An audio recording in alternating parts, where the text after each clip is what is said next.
So that's Dan Campbell talking about calling plays. And when did you I can't recall when the first time it was brought up that maybe Dan Campbell's calling plays. So when he's got the glasses on, it's pretty obvious.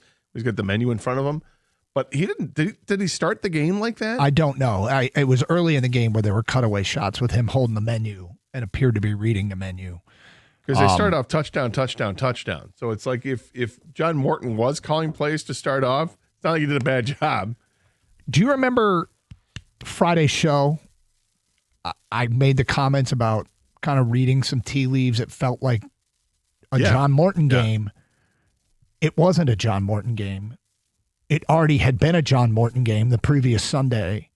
There was something odd about the news conference on Thursday that had me changing my tune on Friday. Then I made a phone call and came away with the impression that John Morton was feeling the heat and that the heat was being turned up. And this is me talking. I don't know this for a fact. Right. Okay. I want to make sure. My sense was the heat was being turned up from inside the building on John Morton.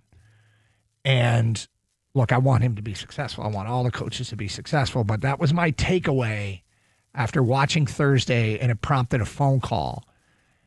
But I didn't know. Obviously, didn't know it was this. No, and apparently the team knew last week going into preparations that this was going to happen. But everybody is doing everything they can to make sure that everyone understands this is not like some big deal. This is nowhere near the same situation when Dan Campbell took over for Anthony Lynn. It's not the same situation. Jared Goff was asked about it. He basically said that same thing. It's like, no, it's completely different. Yeah. So I think they're all trying to insulate and protect John Morton a little bit here. And I think it's important that they do because they clearly value John Morton, what he means to his team. Seems to be. It's just a little bit different here. I don't know if this is this really any different than what Andy Reid did in Kansas City? Yeah, he's got an offensive coordinator, but it's Andy Reid. Yep. And we've said this all along with Dan Campbell from the first year when he took over for Anthony Lynn. It's Dan Campbell. It's his world. You're just allowed to live in it. And Ben Johnson takes over play calling, but it's still Dan Campbell, and he's going to have influence. He's going to be able to say what he wants. Just so happened yesterday's game looked like for a good portion, if not the majority of the game, he was calling plays. We'll see if that continues moving forward. But for the game last night, it mattered, and it was a near flawless performance by the offense. I don't know how you can go back, though, Gator. That's the thing. And from the fan point of view, not that they're the ones coaching or making any decisions, they're definitely not going to want to go back to John Morton calling plays. And I think the difference with the other scenarios are, I don't care what you say, this was a demotion. They took the book away from him from calling plays. And he's taking it, I'm sure, like a good soldier would, and everyone's saying all the right things. But this is not something you want if you're an offensive coordinator who has been calling plays for 7-8 games to start the year and then not. Certainly not. I mean, the question is, what do you do with this the rest of the way? And if John Morton can contribute and help in any way, you contribute and help in any way, and you worry about the rest later. You just because right now it's on to Philly. Like, okay, we don't need to talk about anything else except how do they beat Philly, and we'll get to the bigger picture stuff later. But right now, how do we put together a game plan to beat the Philadelphia Eagles next Sunday night? 248-539-9797. Let's talk to the people. We go to Mark here on 97.1 The Ticket. Hi, Mark. Doug and Gator calling from D.C. Oh, cool. Love you guys. Thank you. I think Vilma was spot on. Lions fans I was at the game yesterday. The Lions fans bought up almost all of the lower bowl seats, especially behind the Lions bench, and we were the loudest. So I think he was certainly spot on. Wow. You think it was more Lions fans than Commanders fans? Well, you thought it was closer to 40% anyway. Yeah, 40%, and they left pretty early. So by the third quarter, and the Lions fans from the upper bowl came down. It felt like a home game in there. Wow. And the Lions they looked great. Look when they were playing Madden, they could have done anything they wanted on offense yesterday. And that's the frustrating thing about the Minnesota game. It's had they made that adjustment to quick passes, probably could have won that game. Well, I don't know what it was, whether it was an adjustment to quick passes. I think there's different personnel, too. Yeah. Minnesota is a better defensive team. You got to be able to run the ball.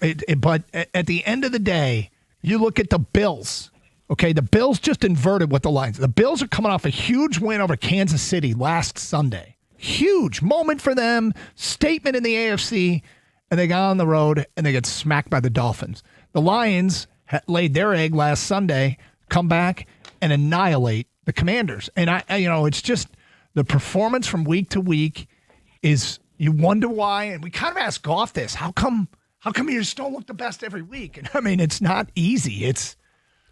And by the way, credit Minnesota for coming up with a hell of a game plan that worked against the Lions offense on that day. Well, and Minnesota lost yesterday to the Ravens 27-19, but it wasn't for lack of defensive effort. Lamar Jackson was 17 out of 29 for 176 yards and 1 touchdown. They ran for 4.2 yards per carry, so they ran better against the Vikings than the Lions did, but I mean, it's only 330 yards in offense. It's not a ton for a team that is as explosive as Baltimore can be. The Vikings defense is good. Quite good. In fact, they stiffened up. Baltimore had to settle for a bunch of field goals in that game. Jonathan is next. Hello, Jonathan. Hi, yes. Doug. Hi, Gator. I'm from up? Delaware. Great. I talked to you guys before. I went to the Lions-Ravens game on my birthday and went to the Lions-Commanders game yesterday. Yeah. I agree with Mark. A lot of Lions fans is in the lower bowl. Oh, my God. Chanting Jared Goff, MVP, and I am going to the Lions-Eagles game next Sunday. I think we can beat the Eagles. Wow, you live in Delaware, and they've made 3 trips your direction. Yeah, it's nice. That's crazy. Ravens, and I'm Eagles, going and to Lions, Commanders. What was that? I said, I was just saying, you get the Ravens, the Commanders, and now the Eagles. That's pretty sweet. I live like a half hour away from Philly, and I think we can beat them. I think Dan Campbell should stay play caller right now. Just smash Jameer Gibbs up the middle, in Montgomery. I think right now they're better than Saquon Barkley this year. I think we can beat Philly. Go Lions. Well, I mean, I don't know that there's any argument to not have Dan Campbell calling plays.